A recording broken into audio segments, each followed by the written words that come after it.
नमस्कार, जोहार। झारखंड में आपका स्वागत। मैं राहुल ओझा आपके साथ। रांची से बड़ी खबर है, जहां इंडी गठबंधन में नेतृत्व को लेकर के घमासान मचा हुआ है। ममता बनर्जी के नाम के बाद अब कल्पना सोरेन के नाम की भी चर्चा तेज हो गई है। जेएमएम ने कल्पना सोरेन को नेतृत्व देने की मांग कर डाली है। कहा कि झारखंड विधानसभा चुनाव में इंडी गठबंधन की जीत में कल्पना सोरेन की बड़ी भूमिका रही है। उन्होंने राष्ट्रीय पटल पर भी अपनी छाप छोड़ी है। इंडिया अलायंस की एक राष्ट्रीय स्तर की बैठक हो और उसके बाद नेतृत्व के मुद्दे पर नाम पर सहमति बनाया जाए तो बेहतर है। तो देखिए, एक तरफ ममता बनर्जी की तरफ से जिस तरीके से दावे किए गए इंडिया अलायंस के नेतृत्व को लेकर के, और वैसे ही कांग्रेस ने भी पलटवार करना शुरू कर दिया ममता बनर्जी पर। लालू प्रसाद यादव का भले ही ममता प्रेम सामने आया था, लेकिन इन सब के बीच रांची में भी सियासत गर्म है और कल्पना सोरेन को लेकर के जेएमएम की तरफ से दावा किया जा रहा है कि वो इंडिया अलायंस का नेतृत्व करने में सक्षम है और राष्ट्रीय पटल पर भी उन्होंने अपनी बड़ी छाप छोड़ी है। तो इसलिए उनका नाम आगे रहे और सहमति अगर कल्पना सोरेन के नेतृत्व पर बनाई जाए तो बेहतर है। तो मैं तो बोलूंगा कि पूरे राष्ट्रीय स्तर पर जिस तरह से लोकप्रियता हासिल की कल्पना सोरेन ने बहुत कम समय में, मात्र 8 महीने में राष्ट्रीय फलक पर छा गई, ऐसा कभी देखने को नहीं मिला था। मुझे नहीं लगता है भारतीय राजनीति के इतिहास में ऐसा कोई वाकया कभी आया। और जिस गंभीरता से और जिस बेहतरीन तरीके से वो चीज़ों को संभालती हैं और एक इतना बड़ा जनादेश में उनका भी योगदान है, मैं तो बोलूँगा कल्पना सोरेन जी को आगे बढ़ाया जाए, उनका नाम लाया जाए, उनको कन्वीनर बना दिया जाए। इंडिया गठबंधन बुलंदियों पर पहुंच जाएगी, ऐसा मेरा मानना। तो देखिए, जेएमएम की तरफ से जो दावे किए जा रहे हैं वो बयान हमने आपको सुनाया कि अगर हम आगे कल्पना सोरेन को करते हैं तो वो इंडिया अलायंस के लिए बेहतर होगा। और देखिए, इंडिया अलायंस को लेकर के जो बातें सामने आती है, जब एकजुटता की बात होती है तो कहीं न कहीं से ये आवाज उठने लगती है कि हम बेहतर तो हम बेहतर, और शायद यही वजह भी होती है कि कई जगह इंडिया अलायंस फेल भी दिखाई देता है। अविनाश हमारे साथ न्यूज़ 18 संवाददाता जुड़े हुए हैं। अविनाश, जिस तरीके से इंडिया अलायंस की बात करें, खुद कई दावेदार बन जाते हैं हम बेहतर तो हम बेहतर, आखिर कैसे इंडिया अलायंस आगे बढ़ेगा? जेएमएम का क्या दावा? ये स्वाभाविक है। अगर आप गठबंधन के अंदर में नेतृत्व की बात करेंगे तो हर एक दल से कोई ना कोई चेहरा सामने आ जाता है, और इसी क्रम में हम ये कह सकते हैं कि आज जिस तरह से जेएमएम के प्रवक्ता ने ये बातें कही हैं कि कल्पना सोरेन को क्यों नहीं बना दिया जाए, ये उनके तरफ से बातें सामने आई हैं। और आपको समझना भी होगा कि जब आप ममता बनर्जी को लेकर चर्चा हो रही है, कांग्रेस पर लगातार दबाव बन रहे हैं, अगर आप उधर शरद पवार के जो है अगर बयानों को देखें तो उससे भी बहुत सारी चीजें स्पष्ट हो गई हैं। अरविंद केजरीवाल का जो अभी नजरिया है, खासकर दिल्ली विधानसभा चुनाव को लेकर, स्पष्ट तौर पर सामने आ चुका है कि वो कांग्रेस के साथ चुनाव लड़ने को तैयार नहीं है। तो इंडिया गठबंधन के अलग अलग पॉकेट की भी बात कर लें, बड़े दलों की भी बात कर लें, तो उनके अंदर से नेतृत्व को लेकर लगातार उनके गठबंधन की तरफ से जो है सवाल उठ रहे हैं। तो ये लाजमी भी है। और जब हम कल्पना सोरेन की बात करते हैं, आपको पता है, और जो मनोज पांडे कह रहे हैं सही कह रहे हैं कि बहुत कम समय में, अगर आप जनवरी से लेकर 2024 के जनवरी से लेकर अगर हम नवंबर तक की ही बात कर लें, जो चुनावी परिणाम आए हैं, इसी बीच उनका राजनीतिक उभार हुआ है। और लोकसभा चुनाव से लेकर विधानसभा चुनाव तक की अगर आप बात कर लें तो कोई भी मंच हो, कोई भी सभा हो, उनकी लोकप्रियता उनकी सभा में जुटने वाली भीड़ से आंकी जा सकती है। 100 के करीब जो सभाएं विधानसभा चुनाव में भी उन्होंने की है, वो अब तक की जो बड़े नेताओं की जो सभाएं हुई चुनाव के दौरान, उसमें उनकी भीड़ सबसे ज्यादा कही जा रही है। और ये लोग भी कह रहे हैं, मीडिया भी इस बात को मानती है। तो इस लोकप्रियता के आधार पर जेएमएम का ये दावा है कि अगर बातें हो रही हैं तो फिर कल्पना सोरेन का नाम क्यों नहीं आ सकता है सामने। जी चलिए, बिल्कुल अविनाश, बहुत बहुत शुक्रिया इस अपडेट के लिए। हालांकि कल्पना सोरेन को जिस तरीके से आगे किया गया है, जाहिर सी बात है कि फिर से इस पर सियासत तेज होगी, प्रतिक्रियाएं और सामने आएगी। चलिए बढ़ेंगे आगे। वहीं इस मामले को लेकर कांग्रेस का कहना है कि इंडिया अलायंस का नेतृत्व कौन करेगा, इसे लेकर बयानबाजी से कुछ नहीं होने वाला है, जिस पर बीजेपी ने हमला बोलते हुए कहा कि अलायंस में आपसी सिरपुटौल जारी है। इंडिया अलायंस के घटक दल हैं, जो मजबूत घटक दल हैं, वो तय करेंगे कि किनके हाथों में नेतृत्व जाएगा। नेतृत्व तो अभी कांग्रेस के हाथों में है और कांग्रेस नेतृत्व उसकी कर रही है। कि राहुल बाबा को इंट्रोस्पेक्शन करना चाहिए। उनके नेतृत्व पर जितने उनके घटक दल हैं सभी प्रश्न उठा रहे हैं। ममता बनर्जी जी ने जिस प्रश्न की शुरुआत की थी, समाजवादी पार्टी और साउथ से भी यही प्रश्न उठ रहा है कि शायद कांग्रेस अब अप्रासंगिक हो गई है, उसके नेतृत्वकर्ता अब देश का नेतृत्व नहीं कर सकते विपक्ष के रूप में।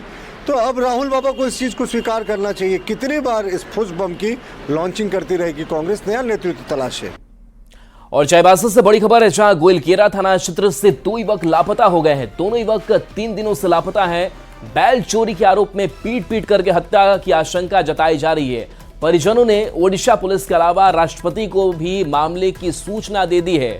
मामला दर्ज कर पुलिस ने जांच शुरू की है। चाईबासा के डीसी और एसपी कल रात गोइलकेरा पहुंचे। गोइलकेरा में रात से कैंप किए हुए हैं। डीसी, एसपी और अन्य तमाम अधिकारी पहुंचे हुए हैं। राष्ट्रपति द्रौपदी मुर्मू के गांव ऊपर बेड़ा के बगल के गांव टेंटो पोसी के निवासी दोनों युवक बताए जा रहे हैं। तो दोनों युवक 3 दिनों से लापता है। पीट करके हत्या की आशंका जताई जा रही है। रुपेश प्रधान हमारे साथ न्यूज 18 संवाददाता जुड़े हुए हैं। रुपेश, कुछ खबर अब तक मिल पाई जो अब तक गायब हैं, लापता हैं? देखिए, इस मामले में अब तक जो चर्चा है उसमें कल देर रात से ही ये चर्चा चल रही है कि ये दोनों जो युवक हैं उनकी हत्या हो जाने की बात बताई जा रही है। हालांकि पुलिस द्वारा अब तक इसकी पुष्टि नहीं की गई है आधिकारिक रूप से। और पुलिस को जब उसके परिजन जब खोजते हुए आए थे और पुलिस को इस बारे में लिखित शिकायत उन्होंने दिया है कि वो 9 तारीख को निकले थे और उस दिन से ही रात से उनका मोबाइल स्विच ऑफ है और उनसे कोई कांटेक्ट नहीं हो पा रहा है। तो उन्होंने भी अनहोनी की संभावना जताते हुए पुलिस से इन दोनों युवकों की खोजबीन की मांग की गई है। और इसके अलावा इस मामले में जो जानकारी अब मिल रही है कि राष्ट्रपति महोदया को भी, महामहिम राष्ट्रपति महोदया के बगल के गांव के ये हैं, रायरंगपुर के जो राष्ट्रपति महोदया का जो गांव है ऊपर बेड़ा, उसके बगल टेंटोपोसी गांव के ये दोनों युवक हैं। तो उनको भी ये पीड़ित जो युवक है उनके परिजनों द्वारा सूचना दिया गया है। ओडिशा पुलिस और झारखंड पुलिस भी इस मामले को लेकर अब गंभीरता से जांच पड़ताल कर रही है। और बता दूं कि कल रात से ही यहाँ पर अभी गोइलकेरा अभी प्रखंड कार्यालय परिसर में यहाँ मैं मौजूद हूँ। तो कल रात से ही यहाँ के बगल जो कैंप में डीसी, एसपी और तमाम अधिकारी इस मामले में कैंप किए हुए हैं। और अभी क्षेत्र के कुछ लोगों के साथ यहाँ पीछे प्रखंड कार्यालय में तमाम अधिकारी बैठक कर रहे हैं और इस मामले में गंभीरता से जांच पड़ताल किया जा रहा है। और उन दोनों युवकों की खोजबीन में पुलिस भी लगी हुई है। लेकिन अभी तक उनके बारे में कोई जानकारी नहीं मिल पाई है कि उनका क्या हुआ है और क्या स्थिति है। लेकिन जो चर्चा है क्षेत्र में उसके बारे में ये बातें सामने आ रही है कि उन दोनों को बैल चोरी के आरोप में पकड़कर हत्या किए जाने की बात सामने आ, और वो जिस वाहन से, स्कॉर्पियो वाहन से आए थे, उसको भी जला दिए जाने की बात चर्चा में हो रही है। लेकिन पूरा मामला अभी पूरी तरह स्पष्ट नहीं हो पाया है और पुलिस छानबीन में लगी हुई है। जी चलिए, बहुत बहुत शुक्रिया रुपेश इस अपडेट के लिए आपका। तो पुलिस मामले की तफ्तीश कर रही है। बढ़ेंगे आगे। धनबाद से बड़ी खबर है, जहां अपराधियों के हौसले बुलंद है। कंचन टॉकीज के पास युवक को गोली मार दी गई। स्थानीय मुखिया की सूचना पर पुलिस भी पहुंच चुकी है। शव के पास 2 खोखा, एक जिंदा कारतूस और गांजा का पुड़िया भी बरामद पुलिस ने किया है। युवक का अपहरण कर हत्या की आशंका जताई जा रही है। मामला दर्ज कर जांच में पुलिस जुटी हुई है। तो मुखिया ने सूचना दी, जिसके बाद से पुलिस पहुंची हुई है। मौके से खोखा, जिंदा कारतूस भी यहां से मिला है। युवक का अपहरण कर हत्या की आशंका है। पुलिस मामले की छानबीन कर रही है। तो देखिए, धनबाद से ये बड़ी खबर है, जहां युवक के अपहरण के बाद उसकी हत्या की आशंका जताई जा रही है। अपराधियों के बुलंद हौसले यहां दिखाई दिए हैं। कंचन टॉकीज के पास युवक को गोली मार दी गई। स्थानीय मुखिया ने पुलिस को सूचना दी कि ऐसी घटना घट चुकी है, जिसके बाद पुलिस मौके पर पहुंची। मामले की तफ्तीश की जा रही है। वहीं शव के पास से 2 खोखा और एक जिंदा कारतूस और गांजा का पुड़िया भी बरामद किया गया है। ऐसी आशंका है कि युवक का पहले अपहरण किया गया और उसके बाद से हत्या उस शख्स की कर दी गई है। मामला पुलिस दर्ज कर चुकी है और आगे की छानबीन करने में जुटी हुई है। तो कंचन टॉकीज जहां पर इस घटना को अंजाम दिया गया है, धनबाद से यह खबर है।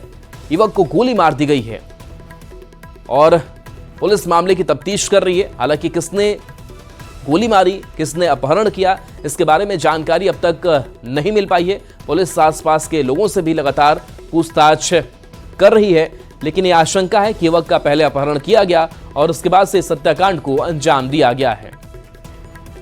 और रांची से बड़ी खबर, जहां झारखंड विधानसभा सत्र का आज अंतिम दिन है। पहली पाली में आज अभिभाषण पर चर्चा होगी, दूसरी पाली में अनुपूरक बजट पर चर्चा की जाएगी। सरकार को घेरने में विपक्ष भी जुटेगा, हर जवाब देने को तैयार भी सत्ता पक्ष है। सदन में बीजेपी का तेवर गर्म दिख सकता है।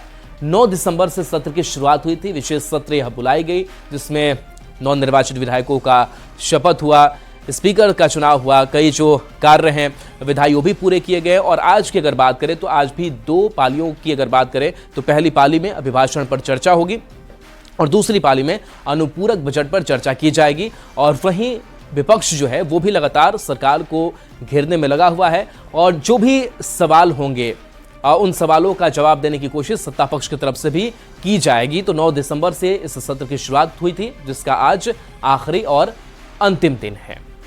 बढ़ेंगे आगे तो विशेष सत्र में राज्यपाल के अभिभाषण और अनुपूरक बजट को लेकर जहां सत्ता पक्ष के रोडमैप को लेकर उत्साहित है, तो बीजेपी सरकार को घेरने में जुटी है।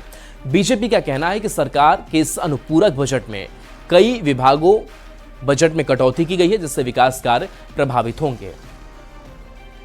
आप पेयजल विभाग का फंड देखें, आप स्वास्थ्य विभाग का फंड देखें, आप खाद्य आपूर्ति विभाग का फंड देखें, उसको डाइवर्ट करके इन्होंने मैया सम्मान योजना में दे दिया। मैया सम्मान योजना में हमें कोई आपत्ति नहीं है, पर आज तो 12 तारीख हो गया। माननीय मुख्यमंत्री जी 11 तारीख को खटाखट 2500 रुपये मिलने थे, क्या हो गया उसका? तो क्या सरकार इसी तरीके की शुरुआत करेगी और 5वें वर्ष में जब ये प्रवेश करेगी तो इसी तरीके से बहाने बनाएगी? हम तो ज़्यादा बेहतर उम्मीद कर रहे थे, लेकिन अनुपूरक बजट जो है, पुराना बजट अभी तक 50% खर्च नहीं हुआ और नया बजट लेकर आ गए। हम जुमलेबाज लोग नहीं हैं कि हम जुमले बोलकर और लोगों को ठग के, बरगला के, दिग्भ्रमित करके वोट ले लें और फिर अपने वादे से पलट जाएं। हमने जो वादा किया, हमारी जो योजनाएं हैं जिसके कारण हमें जनादेश मिला, उन योजनाओं को हम न बंद करेंगे न कम करेंगे। हाँ, उसके लिए आवश्यक धनराशि अनुपूरक से ही अभी उपलब्ध हो सकती है और अनुपूरक लाने का काम सरकार ने किया है कि विपक्ष इस राज्य में सिर्फ बयानबाजी करने के लिए रह गई है। लगातार बार बार बिना सिर पैर का बयान दे देना, तो हमें लगता है कि आप विकास में सहयोग करें। अब बात रांची के रिम्स की करते हैं, जहां हर दिन हजारों मरीज इलाज के लिए आते हैं। रिम्स की व्यवस्थाओं में सुधार की जरूरत लंबे समय से मरीजों की तरफ से की जा रही थी। इसी को ध्यान में रखते हुए रांची के उपायुक्त मंजुनाथ भंजत्री ने रिम्स का औचक निरीक्षण किया। Administrative block, trauma centre, emergency, blood bank और विभिन्न वार्डों में व्यवस्थाओं का जायजा लिया। निरीक्षण के बाद उपायुक्त ने अस्पताल में सुधार के लिए भी कई महत्वपूर्ण निर्देश दिए। कुछ उनके रिक्वायरमेंट्स है, तो उसके संबंध में भी हम लोग इसका समीक्षा करें। ब्लड बैंक में भी आए हैं, तो यहाँ पे अभी सुचारू रूप से चल रहा है, किसी तरह का कोई शिकायतें नहीं है। लेकिन आम जनों से भी और सिविल सोसाइटी ऑर्गेनाइजेशन से भी हम लोगों का अनुरोध है कि ज़्यादा से ज़्यादा लोग आगे आए और अपना ब्लड डोनेशन करें। अब आपको गिरिडीह लेकर चलते हैं, जहां आदिवासी बहुल तीसरी प्रखंड में गैर मजरूआ और वन विभाग की जमीन पर भूमाफिया की नजर है। चिलगिली में भूमाफियाओं ने 7 एकड़ से ज्यादा गैर मजरूआ और वन विभाग की जमीन पर कब्जा किया है और इस पर न सिर्फ अवैध निर्माण किया जा रहा है बल्कि इसे बेचा भी जा रहा है। अधिक जानकारी दे रहे हैं संवाददाता एजाज अहमद। गिरिडीह जिले के तीसरी प्रखंड में भूमाफिया, स्थानीय प्रशासन और जो संबंधित विभाग के अधिकारी हैं उनकी मिली भगत से यहाँ पर गैर मजरूआ और फॉरेस्ट लैंड पर कब्जा कर रहे हैं। ये तस्वीरें आपको दिखा रहे हैं तीसरी प्रखंड के अंतर्गत आने वाले चिलगिली मौजा का जो ये गैर मजरूआ ज़मीन है। और गैर मजरूआ के अलावा इधर जो आप देख पा रहे होंगे ये फॉरेस्ट ज़मीन है। तो गैर मजरूआ और फॉरेस्ट ज़मीन को एक साथ यहाँ पर भूमाफियाओं के द्वारा ना सिर्फ कब्जा किया जा रहा है बल्कि इसे प्लॉटिंग करके बेचा भी जा रहा है। तो इस प्रकार यहाँ पर जो चिलगिली मौजा है लगभग 7 एकड़ 86 डिसमिल का ज़मीन है और यहाँ पे कई विशाल इमारतें बना दी गई है, विद्यालय चलाया जा रहा है, फैक्ट्री जो है माइका का फैक्ट्री लगा दिया गया है और इस प्रकार लगभग 7 एकड़ 86 डिसमिल जमीन पर अवैध तरीके से कब्जा कर लिया गया है। यहाँ पे कई स्थानीय समाज सेवियों ने भी इस मामले को लेकर अधिकारियों को इस पर मामले में संज्ञान लेने के लिए आवेदन दिया है, लेकिन अभी तक इस मामले पर कोई कार्रवाई नहीं हुई है। आवेदन तो दिए हुए हैं, हम अंचल विभाग के अंचल अधिकारी के हम दिए हुए हैं, उसके बाद आके यहाँ पर रोकवाए भी है और फॉरेस्ट विभाग के भी यहाँ पर टीम पहुँचे हुए थे 2 दिन के बाद। वो आपने ये कुछ बताया कि थोड़ा एरिया है उसमें ज़्यादा, तो मैं उसका जांच करा रहा हूँ, जांच के उपरांत ही इस पर अग्रतर कार्रवाई कि अंचल अधिकारी के द्वारा जिन लोगों के द्वारा जमीन यहाँ पे कब्जा किया जा रहा है उनको अंचल अधिकारी ने 4 दिसंबर को नोटिस जारी किया था कि 10 दिसंबर को यहाँ पर कागज जमीन से संबंधित जमा करें। हालांकि बताया जा रहा है कि अभी तक जमीन संबंधित कागजात नहीं जमा किया गया है और इस प्रकार यहाँ पर अंचल अधिकारी के अलावा जो वन विभाग है वो भी मामले की अधिक जांच पड़ताल में जुटकर अग्रतर कार्रवाई में जुट गई है। गिरिडीह से न्यूज़ 18 के लिए। अब आपको मौसम से जुड़ी खबर बताते हैं। झारखंड में ठंड का असर लगातार बढ़ता जा रहा है। पारा दिन प्रतिदिन गिरता ही जा रहा है। काके का पारा 5.4 डिग्री से नीचे जा चुका है। मौसम विभाग ने आने वाले दिनों में और ठंड बढ़ने का अनुमान लगाया है। अधिक जानकारी दे रहे हैं संवाददाता ओम प्रकाश। पश्चिमी विक्षोभ के असर के खत्म होने के साथ ही राजधानी रांची सहित प्रदेश भर में तापमान में गिरावट दर्ज की गई है। करीब 4 डिग्री तापमान में जो ये गिरावट है वो दर्ज की गई है, जिस कारण राजधानी रांची का तापमान करीब 9.5 डिग्री सेल्सियस के करीब रहा। तो वहीं गढ़वा के तापमान की बात की जाए तो वो 7.5 डिग्री के आसपास रहा। साफ तौर से अगर बात की जाए तो आने वाले दिनों में जो जानकारी है मौसम विभाग के द्वारा जो पूर्वानुमान जारी किया गया है उसके अनुसार तापमान में और गिरावट दर्ज की जाएगी। करीब 2 डिग्री की ये गिरावट जो है वो दर्ज की जा सकती है और इसके साथ ही शाम को और सुबह जो है वो कनकनी जो है वो लोगों को सताने का काम करेगी, जिसे लेकर मौसम विभाग ने तमाम लोगों को सतर्क रहने को कहा है। खासतौर से ठंड के दिनों में गर्म कपड़े पहनने का जो निर्देश है वो दिया गया है। जाहिर तौर पे कनकनी की वजह से लोगों के जनजीवन पर भी प्रभाव पड़ रहा है। सुबह जो मॉर्निंग वॉकर है वो धूप के खिलने का इंतज़ार कर रहे हैं, जिसके बाद वो मॉर्निंग वॉक पर निकल रहे हैं। तो वहीं जो बूढ़े बुज़ुर्ग और ख़ासतौर से बच्चे हैं उन्हें भी कई तरह की मौसमी बीमारियों का सामना करना पड़ रहा था। ख़ासतौर से इसे लेकर सतर्क रहने की सलाह भी मौसम विभाग के द्वारा जारी की गई है। रांची से न्यूज़ 18 के लिए ओम प्रकाश। 19वीं झारखंड राज्य स्तरीय पुलिस शूटिंग प्रतियोगिता 2024 का आयोजन बोकारो के सेक्टर 12 स्थित जैप 4 ग्राउंड में हो रहा है। उत्तरी छोटा नागपुर के आईजी माइकल एस राज ने इसका शुभारंभ किया। इस मौके पर डीआईजी बोकारो के साथ जैप 4 कमांडेंट और बोकारो एसपी मौजूद रहे।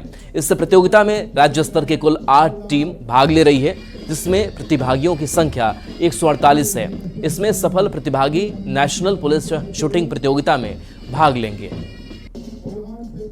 टीम आए हुए हैं और इसमें सभी रेंज का है, प्लस सीएडी का हो गया और झारखंड जैकवार हो गया और जो जैप का हो गया, सभी टीम आए हैं। ये लोग आपस में जो शूटिंग में जो प्रतियोगिता में भाग लेंगे, इसमें से जो जीत के आएंगे इनको इंडिया लेवल पर जो पुलिस का जो मीट होगा उसमें भाग लेंगे।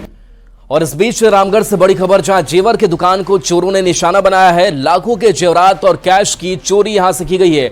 छत के रास्ते दुकान में चोर घुसे, अलमारी को तोड़कर जेवरात और पैसे लेकर के चोर फरार हो गए। पूरी घटना सीसीटीवी कैमरे में कैद है। मामला दर्ज कर पुलिस छानबीन में जुटी हुई है। सीसीटीवी फुटेज सामने आया है, जहां जेवर की दुकान में देखिए कैसे चोरी की घटना को अंजाम दिया गया है। कुज्जू क्षेत्र का यह मामला सामने आया है। यहां से लाखों के जेवरात और कैश की चोरी की गई है। देखिए छत के रास्ते दुकान के अंदर ये चोर घुसे हैं, जो सीसीटीवी फुटेज आप देख पा रहे होंगे। और यहां से इस बड़ी घटना को अंजाम दिया गया है। अलमारी को तोड़कर जेवरात और पैसे लेकर के चोर फरार हो गए और पूरी घटना सीसीटीवी में कैद हुई है। और इस सीसीटीवी के जरिए इन अपराधियों की पहचान करने में पुलिस जुटी हुई है। रांची से बड़ी खबर है, जहां बीच सड़क पर आयरन और रॉड से लदा ट्रक पलट गया है। ड्राइवर और खलासी गंभीर रूप से घायल बताए जा रहे हैं। दोनों को अस्पताल में भर्ती कराया गया है। लोधमा कांची नदी के पास यह हादसा हुआ है। तो बड़ी खबर रांची से, जहां सड़क हादसा सामने आया है। बीच सड़क पर आयरन और रॉड से लदा यह ट्रक पलटा हुआ आपको दिख रहा है। ड्राइवर और खलासी इस हादसे में गंभीर रूप से घायल हैं। देखिए, ट्रक यह पूरा पलटा हुआ है। दोनों को अस्पताल में भर्ती कराया गया है, ड्राइवर और खलासी को, जिनका इलाज अस्पताल में चल रहा है। देखिए, आसपास के जो लोग हैं वो भी इस हादसे के बाद से इकट्ठे हो गए और इस ट्रक को देख रहे हैं। आश्चर्यचकित है कि कैसे इतना बड़ा हादसा हो गया है। लोधमा कांची नदी के पास यह हादसा हुआ है।